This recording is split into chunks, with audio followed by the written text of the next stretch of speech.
If you guys hear dogs in the background, I apologize, but this is what I would normally be doing right now is walking them. So they might lodge a complaint.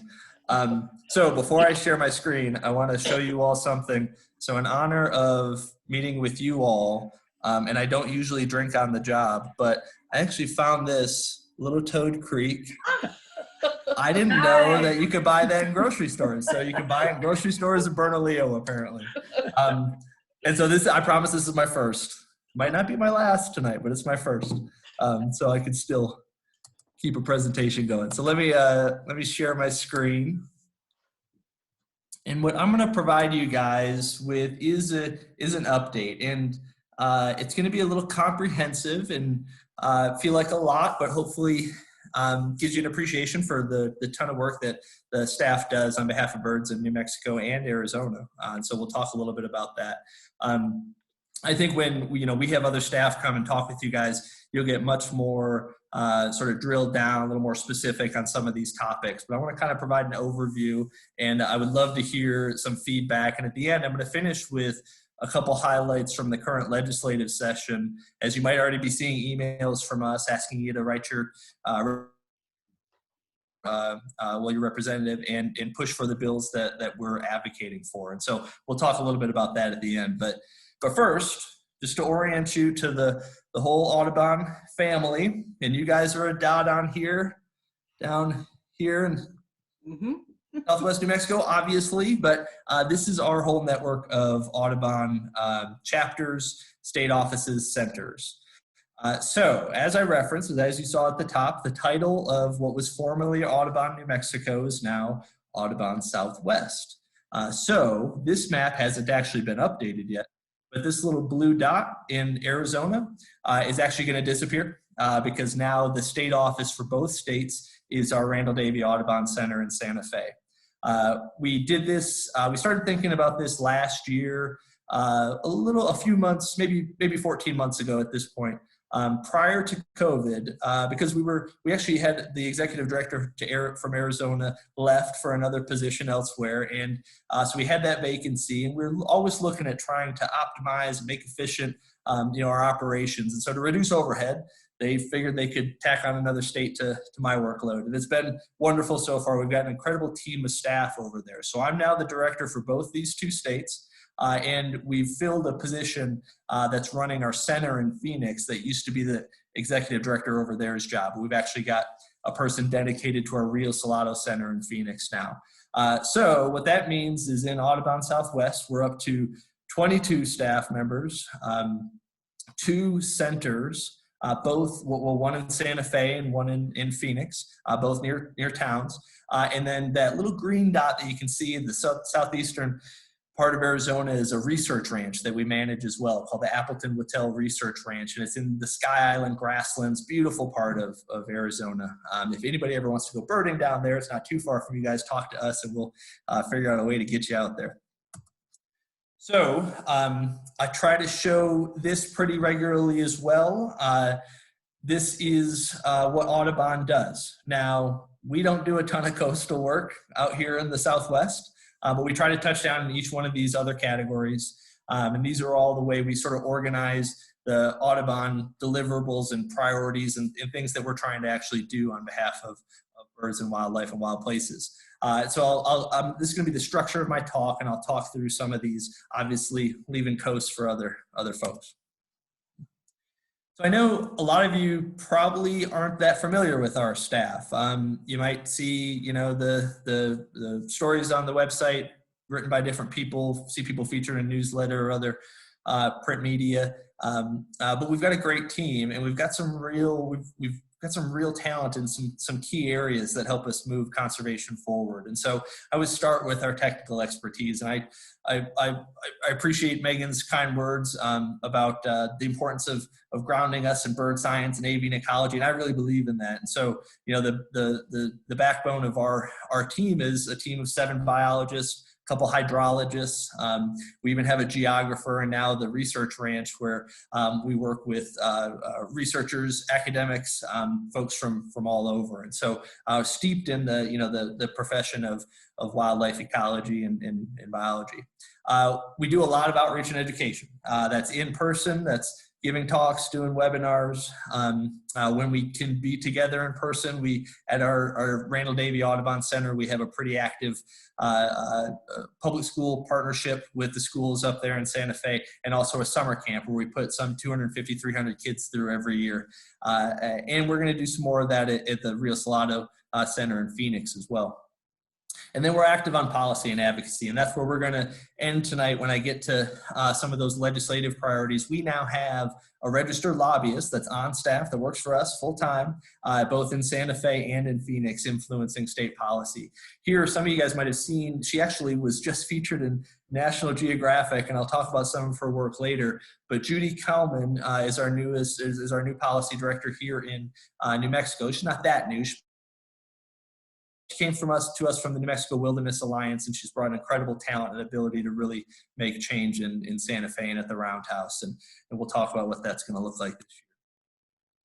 But first, I want to start with some of our on-the-ground work. One of, I think, sort of our flagship programs and strategies in our work is our work around the water space. Here's how Audubon nationally characterizes our water strategy. But I think it fits pretty well to the work we do out here, especially this notion of market-based solutions. So if you follow our newsletters or our reporting at all, you'll know that one of the things we take a lot of pride in is keeping our rivers flowing in New Mexico. We do that in a lot of different ways. So this past year, when we saw a really sort of unexpected drying of the Rio Grande, we had great snowpack last year, but this crazy early spring, and so it pushed the spring pulse down too early, and we had a dry river for most of the summer. Well, our part in trying to address that is to actually lease water from agricultural users or cities in this case and put it down the river to keep it whole. And so we put 530 acre feet.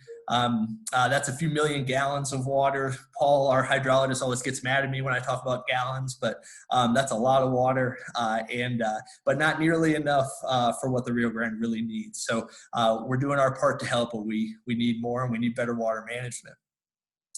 We've also, obviously, over on the Arizona side, now it's part of our team too, we were active in stopping the reestablishment of the Yuma desalting plant, which was going to pull water from the Cienega de Santa Clara, which is one of the last places where the Yuma's Ridgeway Rail can be found.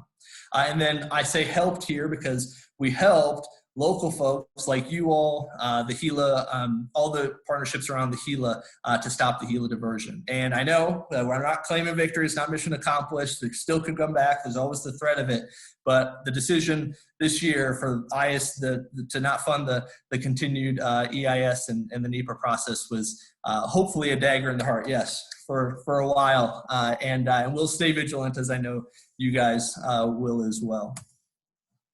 So one of the most flattering things I've heard about our team, and once again, it's about our team, this wasn't necessarily about me, but that we act as a public voice for the river and its species. Kendra Chamberlain at the New Mexico Political Report used that quote in a story about our water releases this summer, and I couldn't think of a better spot to be in, and I think we take that pretty seriously.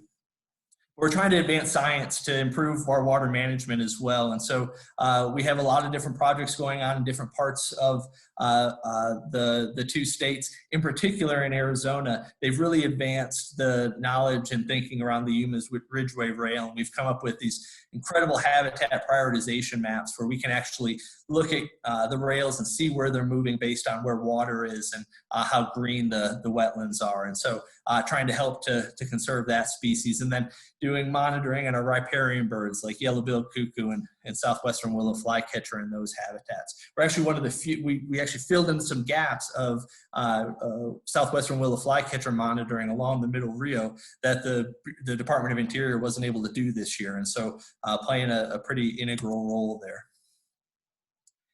And then we got to try new stuff too.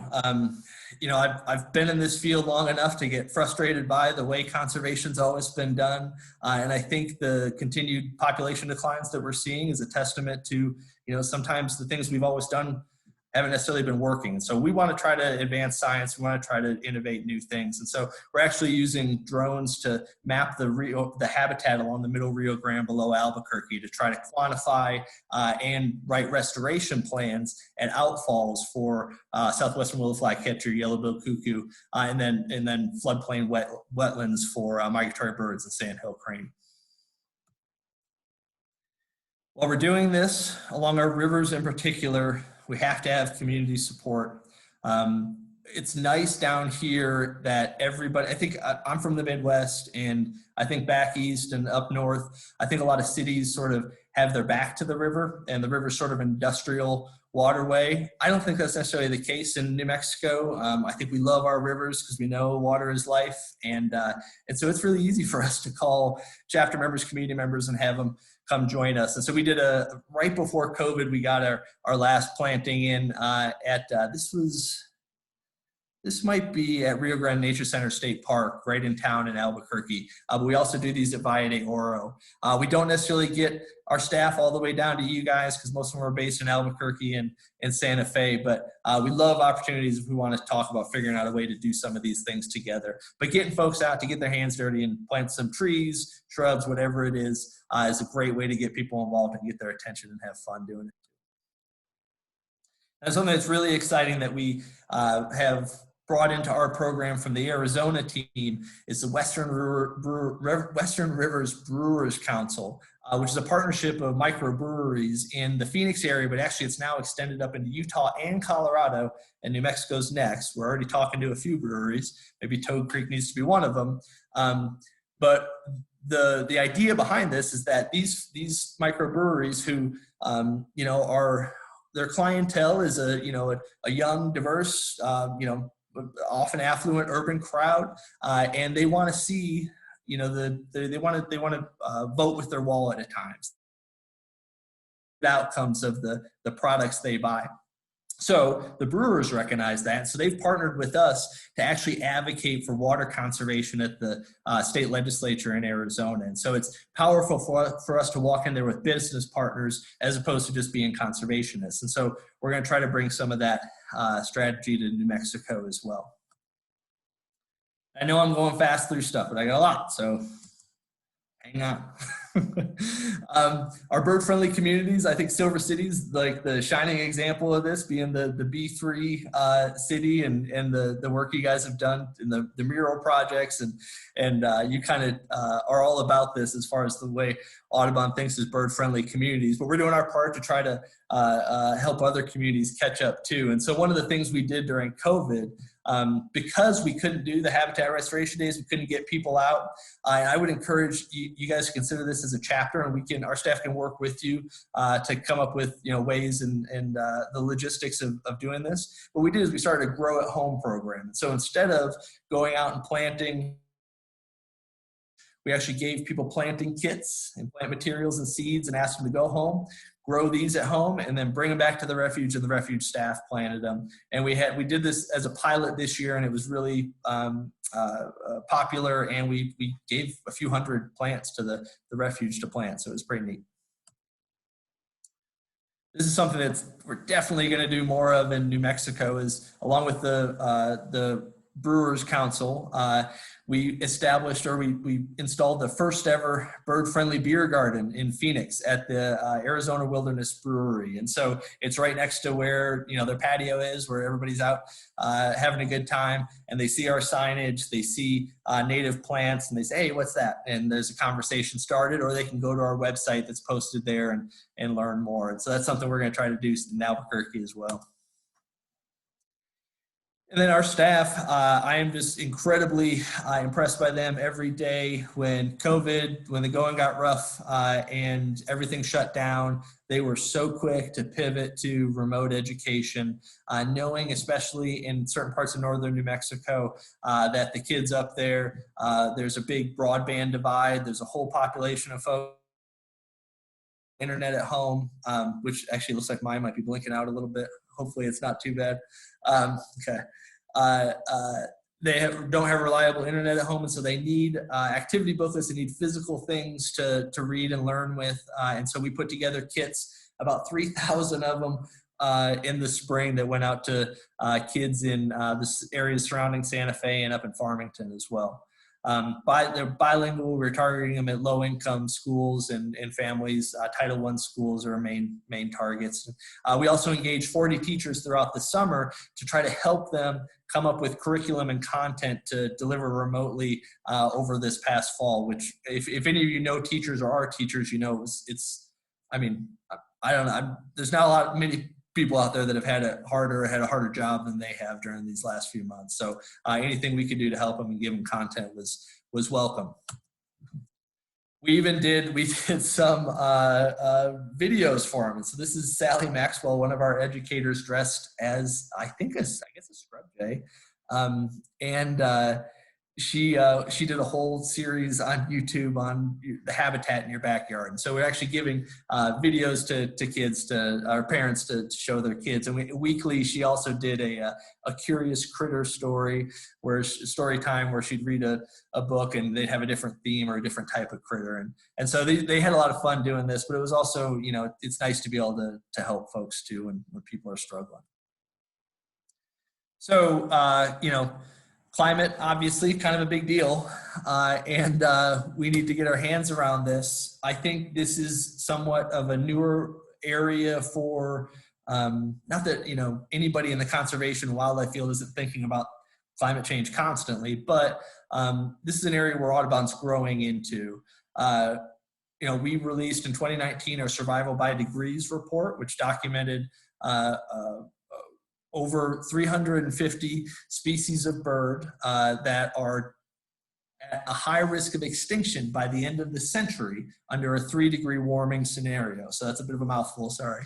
But if that's the current trajectory we're on, so half of the bird species in North America are vulnerable to extinction by the end of the century if we don't fix something. So it's an area where we're gonna get more vocal.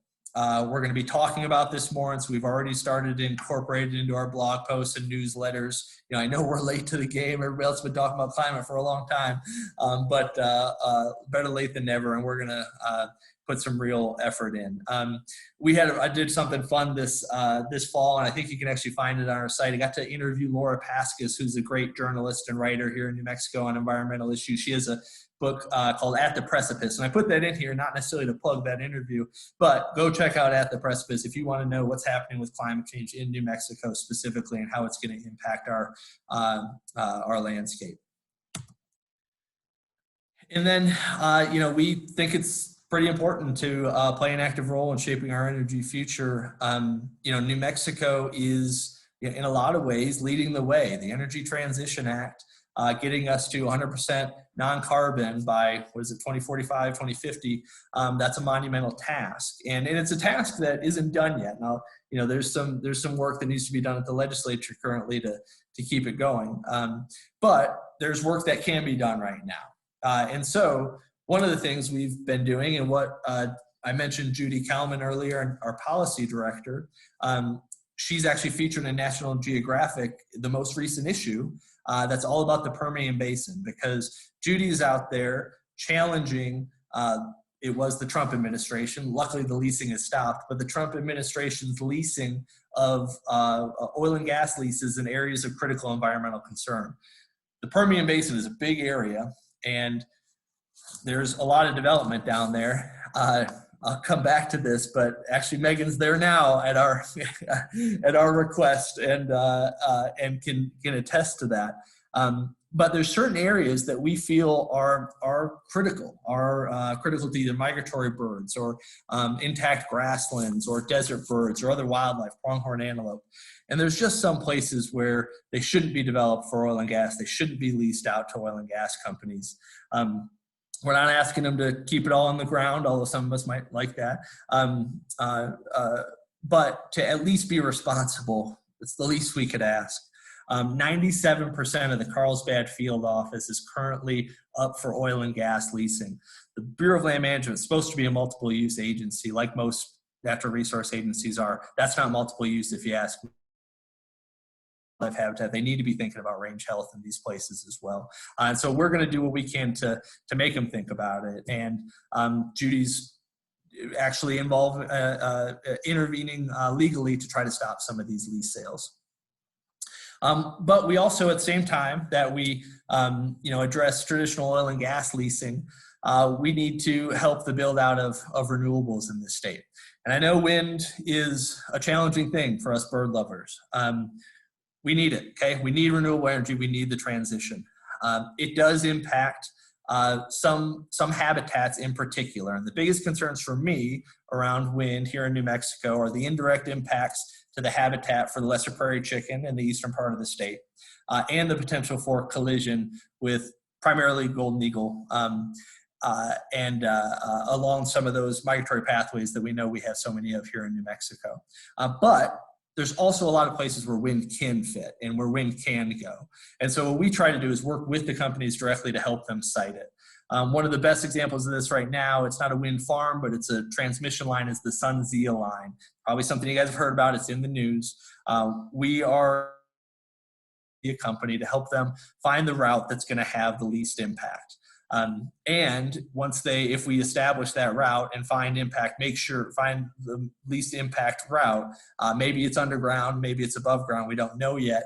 We'll also ask them to mitigate and make up for the impacts they're going to have.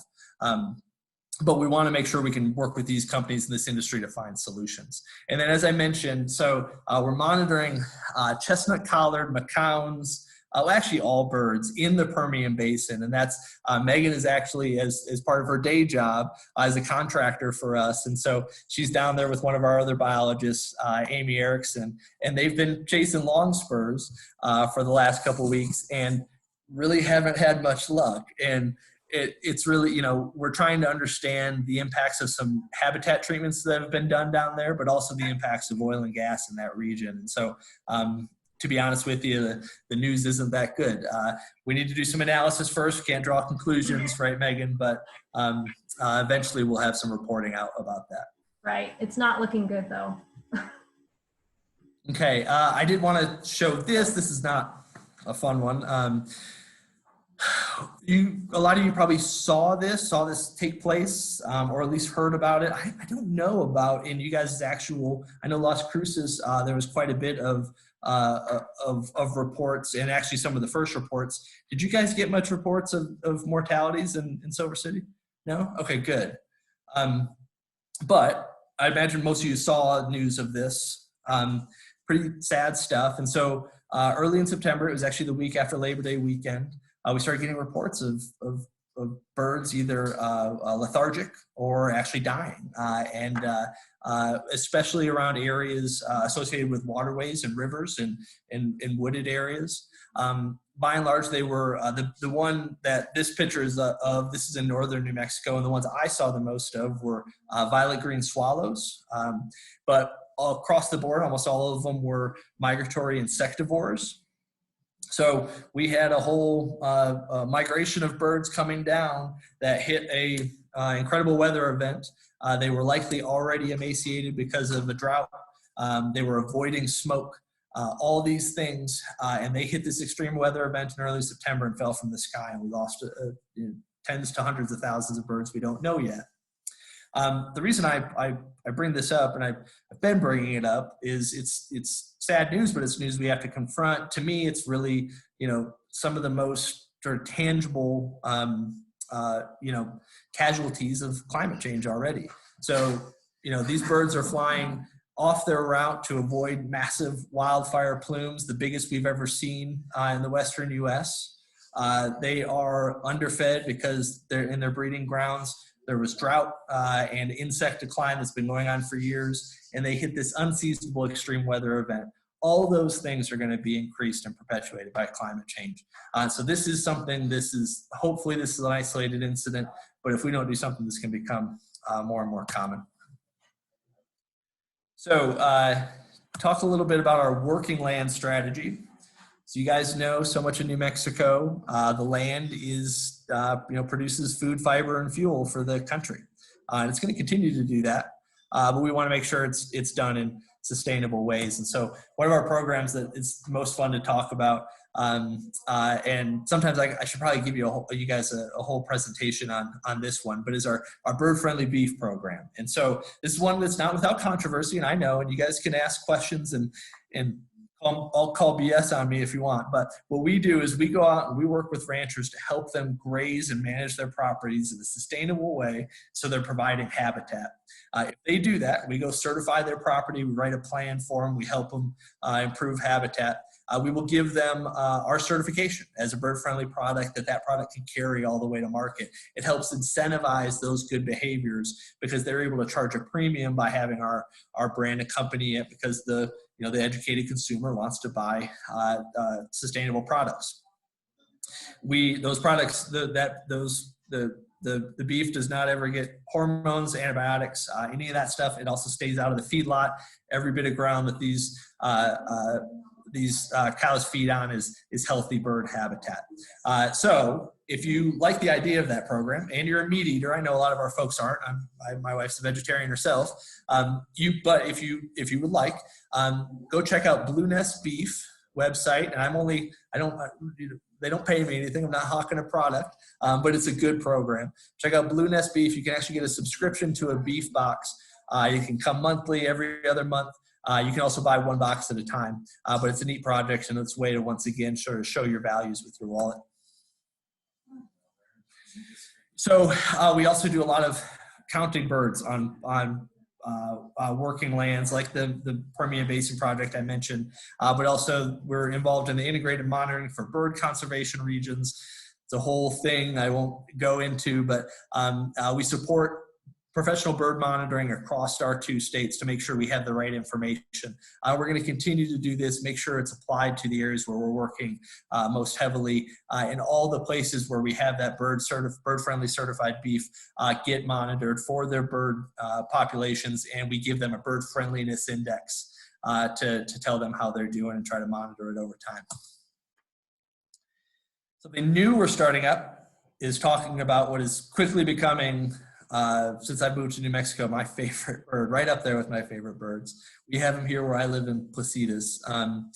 The Pinyon Jay really needs our help, okay? A lot of people don't necessarily recognize this, but this bird there's only 4 other birds in North America that are declining as fast as the Pinyon Jay. Crashing. They're likely to half again in less than 20 years.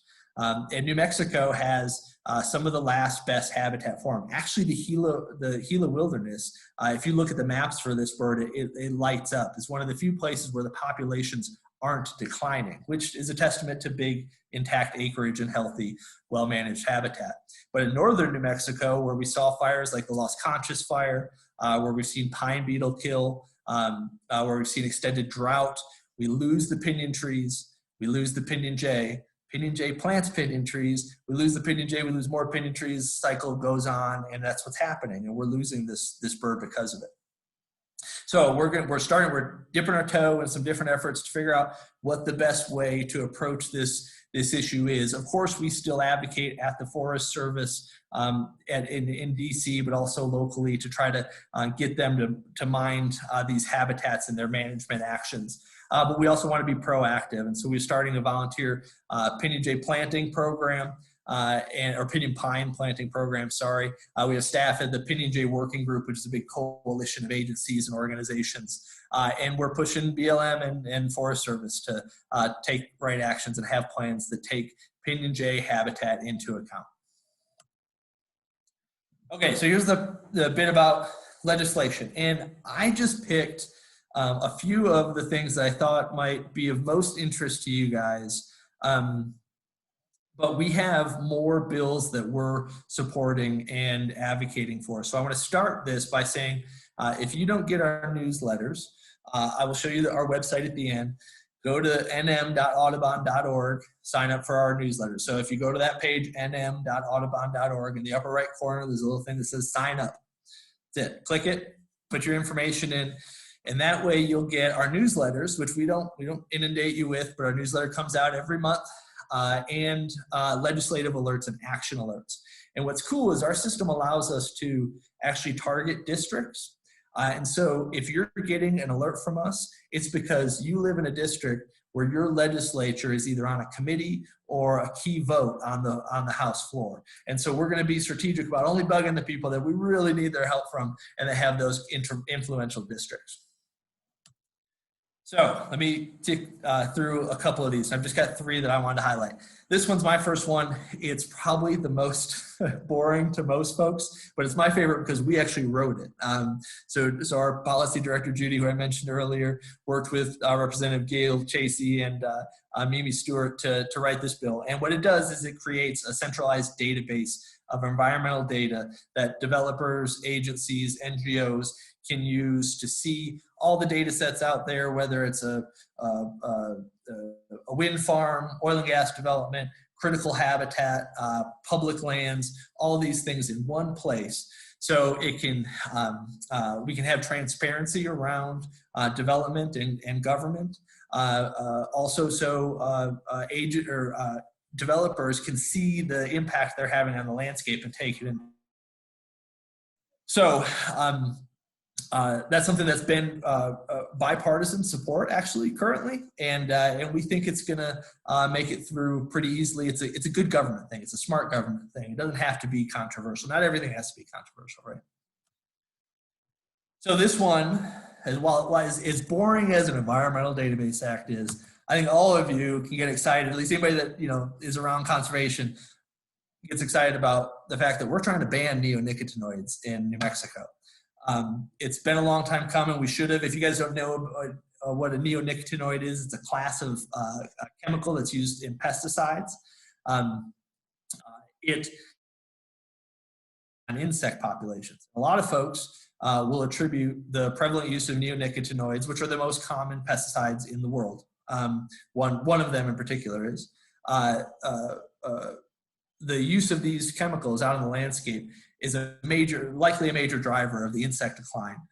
Insects, we know who eats insects are birds, right? And so they're impacted that way. There is some evidence that neonics can biologically directly impact a bird as well, but the indirect impacts of reduced insect populations is the bigger impact. There's still going to be places in the country that use. A lot of Europe has already banned them. There are other states that ban them, but we're going to ban them here in New Mexico. And then another one that I think folks that have been around and following conservation in New Mexico will understand is rethinking our game and fish department. Now, if you guys know my background, I actually worked for the Texas Parks and Wildlife Department for close to 10 years. So I was in our game and fish department, their game and fish department in Texas. I have a lot of respect for our state game agencies and the work they do and the mission they have. They need our support, and there's things we can do to make some changes in that agency to make it even more effective for the things that we care about. One of them is we can just change the name, right? So instead of game and fish, think about that. If you're starting the whole conversation with it being about game, what are you leaving out? All these non-game species that we care about too, and all those habitats. And so we'd like them to call it the Wildlife Department. We'd also like them to have authority over all non-federal species. So federal species are migratory birds, by and large, and threatened and endangered birds. But every other bird, they currently in their statutes for weird historic reasons, don't have authority over all birds. So we want them thinking and managing for all these species, but we know that's going to take extra work. And that work doesn't necessarily align with game management, so we can't ask for license dollars to do it. So we're going to ask for general revenue funds up to $1 million to try to fund non-game work at New Mexico Game and Fish to get them thinking outside of the game management area. The other thing that sweetened the deal for the bill to get the outdoorsmen and those groups in as well is that we're addressing non-resident elk and deer tags. So we're actually reducing the number of non-resident tags that are issued through this bill. And that's something that a lot of folks have advocated for a long time. We tend to let a lot of folks come into New Mexico and hunt, our elk and deer. So this is a neat one too. So keep an eye out for this. So those are the three bills I wanted to show you. I don't want to, take your whole Friday night. I want to have plenty of time for us to talk. There are some others. There's a big climate resiliency bill that Melanie Stansbury is carrying that we've been supportive of.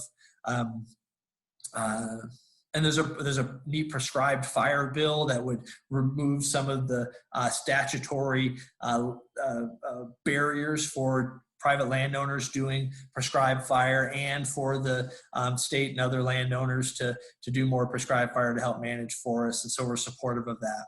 And we're pushing against some bad legislation too. But yeah, that's what I wanted to show you as far as our legislation goes. And once again, if you want to sign up to learn about action alerts, learn when you can speak up on behalf of birds and on behalf of landscapes here in New Mexico, go to this website, like I said, up in the right-hand corner, sign up. This website will likely change to sw.audubon.org once we get our stuff together and get our websites combined. But for now, this is still the right address. And so please head over there. So that's all I have prepared as far as slides go and talking, because I feel like I just gave you a lot. That was a bit of a laundry list. I've been seeing the chat ding, but I haven't been able to see what the questions are. So Megan, I'm happy to answer whatever. And I'll stop sharing my screen as well. Okay. Well, yeah, that was a lot of really great info. Thank you so much, John. Donna Stevens chimed in. I'm really. Oh, I can't hear you, Megan. Oh, you can't? Can anybody else hear me? Hold on. Okay. Yes, I can hear you. Okay, can you hear me? Yeah. Yes. Sorry. That's okay. Well, I'm happy to hear Donna Stevens said that she ended up interviewing you and Martha Desmond. Earth Matters. So everybody should tune in. She says Tuesday, Thursday, and Sunday at 10 a.m. and Thursday at 8 p.m. So that's great. Yeah, she and I had talked a little bit about who to get to do that. So I'm glad you all did that. Donna, you can tell I'm not a journalist. I didn't think to plug that. I'm sorry. I should have. That's okay. Megan just did it for you. That's great. And what I would say is you all should listen to that, because Martha Desmond is a really smart, really great biologist. Not because of what I blather about, but yeah, catch it. It was fun, Donna. So thanks for having us. Yeah, and you're being modest, John. You both did a really great job. We recorded it yesterday, but it will be played next week. And it is not a repeat of what John just said here this evening. So I encourage everybody to listen. Yeah, we talked about a lot of other stuff in that. Yep. And I think that kind of ties into Rochelle's question. So she kind of wanted a little bit of elaboration, but it might be covered in the Earth Matters episode. But she was asking about what caused the death on White Sands Missile Range, and were those birds were sent to labs for necropsy, but do we have results on those yet? And is Martha going to talk about that on Earth Matters? Yeah, I would actually say tune in, because I think she does a better job, and she gets more specific with the details that I don't necessarily have at my fingertips right now. I don't know. There were early reports at Wismar, in August, of birds, falling down dead, and I think it's all related, but I don't think it's directly related. So my best guess, my gut guess, is that the same conditions up in our breeding grounds caused the birds that were found in August to be emaciated and some higher than average mortality rate. But those conditions, as those birds came down after Labor Day and they hit that big storm, the birds that were in a similar condition, not just a few of them fell out, but all of them fell out during that event. And so I think it was, like I said, probably they both probably shared, the emaciated condition that we saw them coming off of their breeding grounds with. But I think that weather event was the big thing for the bigger die-off. The lab results have come back, and at least one set of them. And basically what they showed was the body condition of these birds was just so poor, and there's a bunch of different indicators of that. I mean, obviously, like body fat, there was basically no body fat in these birds. They also had blood in their stomachs, which I guess is something to do with emaciation, and they had kidney failure and these sort of things. So all these things had to do with starvation. But finding that acute cause, what was that? That's harder to do. We know it's not at least some kind of chemical plume or something like that. And it probably wasn't direct inhalation of the wildfire or wildfire smoke, although there's some theorizing that maybe the birds went around the fire smoke and that caused them to be more exhausted too. So I think it's all the things swirling around together. A good point, tying it all back to the climate crisis. I mean, there's so many details there that factored into what happened, and we may never know, but so many of those details do point back to crazier weather patterns, less food, and bigger wildfires. Totally. Yep. Let's see. Oh, Chris Overlock says, here's a change of subject. This is good. Yeah. New on the EDI, equity, diversity, inclusion front. So there is news at National Audubon. So we've actually just filled our chief ED&I officer position. So that's actually a new position. We had a person in charge of ED&I about a year ago. She left, but that position was elevated into an officer, a corporate officer, and so it's in the the executive team. So the new position reports directly to David Yarnold, and this person, Jamal Nelson is his name, will be in charge of our efforts across the country. The national organizations also put a pretty significant investment behind him to support a program and him hiring staff and building out and to develop different strategies for us. I hopefully you guys, I think you guys are already seeing some of the messaging and the strategies around this get down to the chapter level. You're still going to start seeing more of that. I know David Ringer is laser focused on getting chapter members, chapter boards, chapter leaders trained up in best practices around equity, diversity, and inclusion. But I think the real thing we need to do is we need to bring in a greater diversity of folks. We need to find those folks out in our community that have an interest, because they have an interest in the outdoors. They absolutely have an interest in conservation. We're just not always speaking to them. We're not always carrying the right message. We need to come up with relevant programming that's going to make them want a full diversity of our communities want to be a part of the work, and that's where we're at now.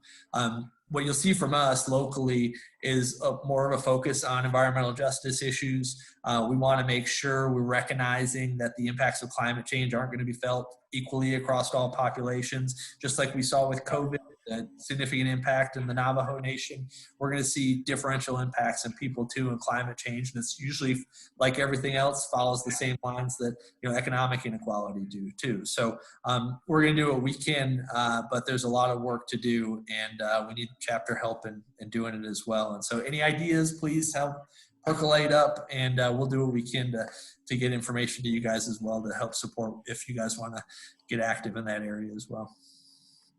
Yeah, that's a big goal of our chapters. We talk about it a lot, how to create a diverse board, chapter members, programming, everything. We need to all work on that quite a bit. Yep. Mary Barrett asks, this is a good question, what do ranchers have to do to create bird-friendly habitat? The birds like ranchers on their private land, or are they ever on public? They can be on public, but we treat it the same way. They have to follow the same prescriptions. But mostly it's private land. We just haven't had a lot of public lands grazers get on board yet. Although that's not true. Up in Wyoming, there's actually quite a bit of BLM land that's in the program. So what grazing management for grassland health really looks like is mimicking the presence of the bison on the landscape. When Europeans came through a couple hundred years ago, we got rid of the bison primarily to get rid of the Native Americans, that being a purposeful strategy. And we stopped by doing that.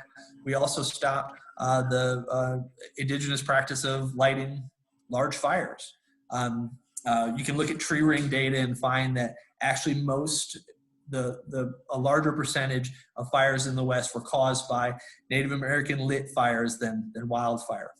So we've taken by imposing the sort of the industrial cattle industry on the Great Plains and the western grasslands. We've removed fire from landscape and replaced the buffalo with cow. Cows can be managed to act like buffalo. You push them around a little more. You have them, you do high intensity, low frequency grazing. You offer longer rest periods between. What the bison would do, they would seasonally graze. They'd come in one spring, but then, a couple months later, they'd be 100 miles away grazing that pasture. And so that place that they grazed that spring would have time to rest. And so we try to mimic those patterns. We can do that by building fences, by working the cattle more often, by providing more water sources that disperse them. And then something that we don't have as much of a problem with here, but in other parts of the Great Plains, to provide the most optimal cattle forage, quite often they plant exotic grasses or non-native grasses. Out here in the rangeland, it's mostly native range, although we do have exotics like love grass and some of the old world blue stems down in as you get closer to Texas. And so there's places where we ask ranchers to control exotic grass and to control woody encroachment from mesquite or creosote, cedar in the northern prairies, because that's the other effect of removing fire from the landscape is the trees start to move in. Fire is something that we also try to get these ranchers to introduce. So they start using prescribed fire again, and we can connect them with people to help them get that assistance and learn how to do that. So that whole collection of things that we ask these ranchers to do is captured in a habitat management plan that the ranchers have to follow. They get audited every year to make sure they're following that plan. They have to keep immaculate records in all their cattle, make sure they're not getting treated with, we don't let them, use ivermectin or any of these other nasty chemicals and medicines unless they need to doctor an animal. And so we sort of address the whole supply chain from grazing all the way to kill and slaughterhouse floor and make sure that nothing along that way is having detrimental impacts on bird populations. The program's been really successful. We're up to 2.5 million acres enrolled throughout the West. Somewhere around 90 ranches, I believe. I showed the one Blue Nest Beef is one of the places you can go. That's the one that distributes nationally, but there's a ton of these different ranchers that are distributing locally. We just don't have anybody that's distributing locally anymore in New Mexico, so you have to go to that Blue Nest Beef site for now, but there might be other local ones in the future. So that was more than that question asked, but that was my bird-friendly beef spiel. Related to that, how many ranches in New Mexico are currently in that program?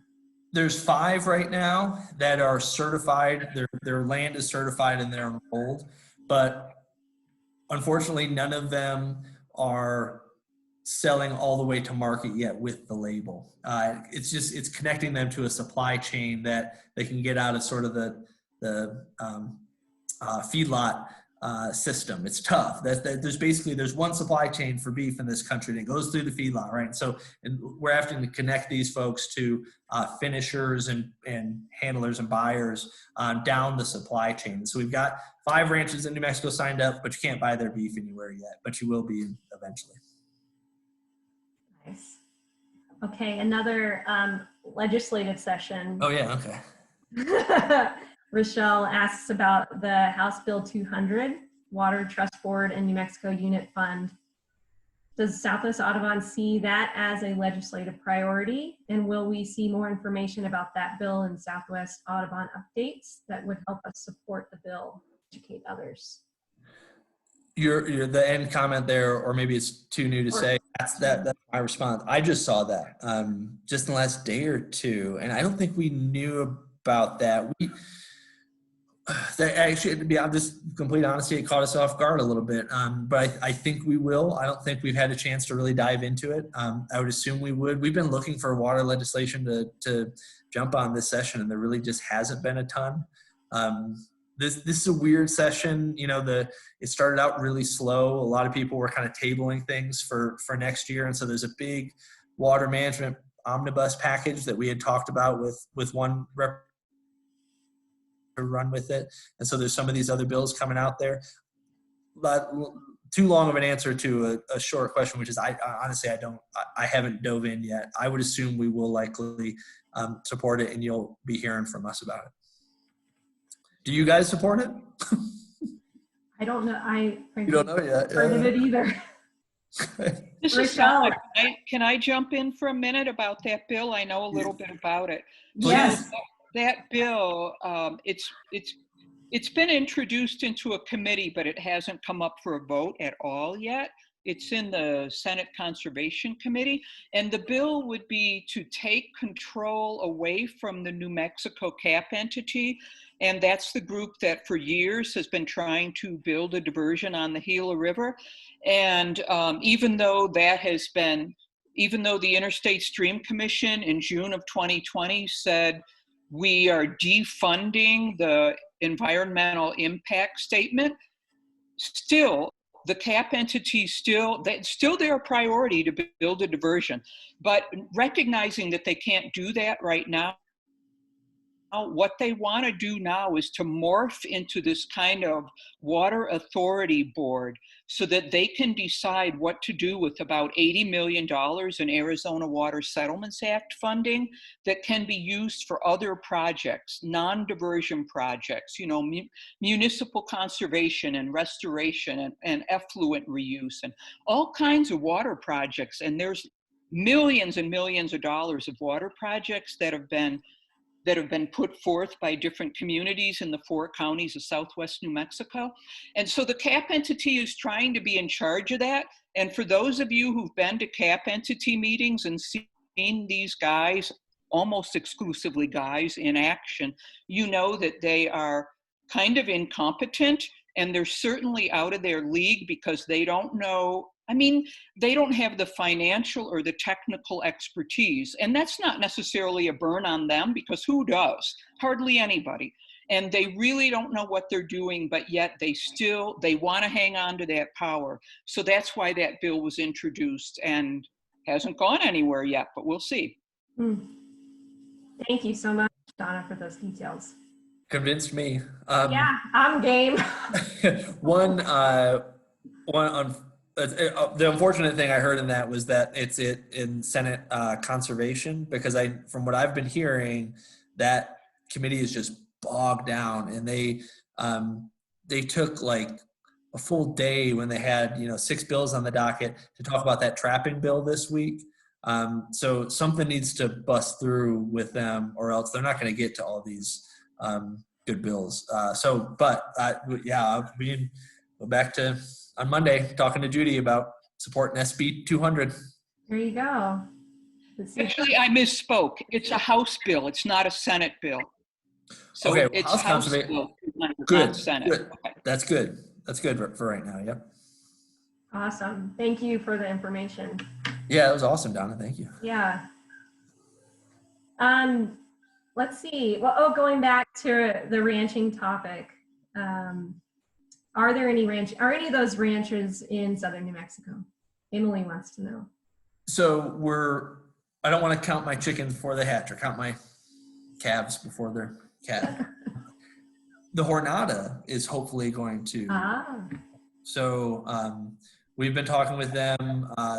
They're dealing with some things. They actually lost one of the people that's over their cattle operation, and so they're figuring some things out over there. But they've expressed an interest, and we're looking to enroll them. We've already visited with them a few times. That's 200,000 acres, somewhere around there. I'm sorry, I said that like you guys all know. It's just north of Las Cruces, so I'm guessing you guys probably know ranch that's owned by the USDA and the university, where they do grazing management and brush management to try to do the things that we're asking to do. So it'll be an interesting one where it's actually kind of a research and stewardship sort of situation. But that's the only one in southern New Mexico. The others out east in Prairie Chicken Country, out by Portales, up by Wagon Mound, up in the San Luis Valley, and over by Gallup area. I think that concept of doing conservation ranching on public lands is a really neat idea, something that is quite needed. We'd like to do is the BLM has an outcome-based grazing pilot program they're starting. And so what we're actually trying to do is get our standards to be part of that program. And so the BLM starts adopting, bird-friendly practices writ large, but that's a long way off. And so on the question about part partner with other groups to monitor the bird-friendly ranching program. Our auditors are third party. Our monitoring, sometimes we do that in-house, sometimes we contract it. Once again, Megan for a number of years was doing the monitoring on the Rainy Ranch, which was our ranches that was selling to market previously. Nancy's actually sold the property, and so she's no longer in the program. But yes, we do partner with outside groups to get bird data on all those properties. Wind farms proposed in New Mexico or Arizona. The biggest one I know of right now is the, is it called Borderlands? It's northwest of you guys. I'm not gonna. Oh, near Quemato? What, say that again? Near Quemato, maybe? Maybe. Is that by Grants? West of, but not really. That's not quite. Okay, I'm not sure, but that's the one big one I know. I don't know. Actually, honestly, Megan probably knows the answer to that question as well as I actually, now I'm kind of not in that world as much, but okay. And the one locally that is no secret anymore that was proposed in Grant County, kind of at the southern end of the Burro Mountains, I think that one is at a standstill. I haven't heard of any movement on that. Okay. So where we usually, when we usually hear about these and get active is when they start the NEPA process and they file a notice of intent. And so that's when sort of things are triggered and we hear about them. So, up until then, there's a lot of planning that can go on that we don't necessarily know about. And it's hard for us to monitor. And so there's probably others out there in the works that we don't necessarily know about. And Terry asks about a webinar. I kind of mentioned I kind of referred to it quickly and then moved on. Yes, we are starting that project. We actually was just on a call about it today. We're looking for some grant money for it. What that's evolved to is likely paying the folks that go out and collect pinon and sell them, paying them a premium because they could use the support like anybody else. Paying them a premium to buy their pinon before they roast them and go out and plant them. So yeah, we're still in the sort of. It's not really off the ground yet, to be honest, the answer to that question, but it will be more concrete this year. And so we will keep you guys posted. And yeah, we'd love to. I mean, the conversation we had today was how to find volunteers. So I think I just checked that off the box, right? Yeah. Volunteers. Go plant pinion pine seeds. That'd be great. Any other questions? Anybody? John, you have been talking for about an hour now. You're probably tired. Oh, I've been talking all week. It's nice to see all you guys. I wish I've been able to go come down to see you guys most years, and I wasn't in 2020 because it got cut short. Hopefully 2021 is a little different. But I'd love to come to another Birds and Beers or watch one of our other staff give a talk in the fall maybe. Yeah, exactly. I know. Hopefully we can again soon and go birding afterwards. Yes. Yeah. All right. I think everybody's asked their questions, I believe. So if nobody else has anything else, let's just thank John for for speaking. Thank you so much. And it's inspiring everything you guys are doing, and thanks for sharing it with us, and it'll encourage us to keep our involvement in our chapter, I'm sure. Yep. Thanks for being part of the Audubon family. Yeah. Well, thanks everybody. Have a good weekend, and we'll see you next program next month. Thank you. Bye. Thank you. Bye. Thanks. Thank you. Mhm.